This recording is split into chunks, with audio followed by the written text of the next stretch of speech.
Humans will travel to Mars within the next couple of decades. That's according to NASA anyway.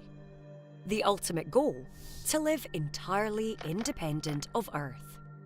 Scientists are already developing technology that will enable us to travel the incredibly long distances and keep us alive when we get there.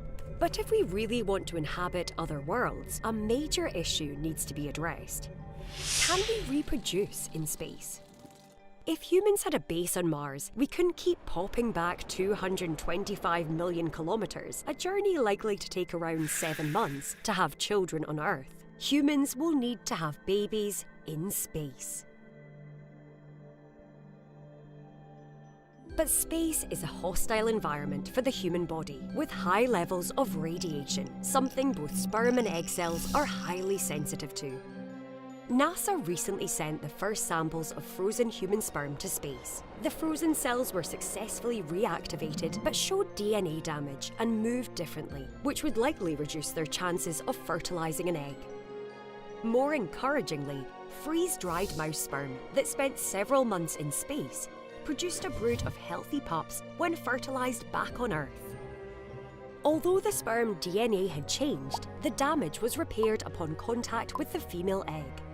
For a fetus to develop in space, however, it would need to be protected from this harmful radiation.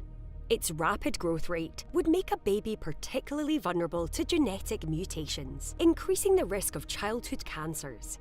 And perhaps as significant as radiation in the long term is time spent away from Earth's gravity. We know that low gravity causes astronauts' muscles to atrophy, bones to become less dense, and the quantity of circulating blood in the body to decrease. The first baby born off planet Earth will most likely be born on Mars, where gravity is about 38% of Earth's, which is bound to affect both birth and development. But if a child was born in microgravity, for example on a space station, the impacts would be much more pronounced. For the sake of argument, let's imagine this happening. It's thought that gravity helps shape parts of the inner ear that play an important role in balance and orientation. Rat pups born after developing in space couldn't sense which way was up or down, and microgravity would continue to pose challenges for childbirth itself.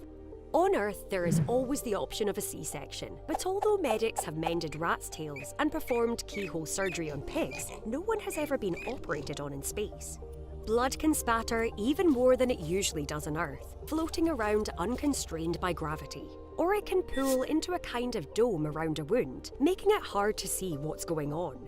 Today, if an astronaut needs emergency surgery, they have to ditch their mission and return to Earth. But presuming the birth was successful, a baby growing up in microgravity would look, move, and behave very differently to one born on Earth. There, a child would not learn to crawl, but would instead learn to float, propelling themselves using their arms.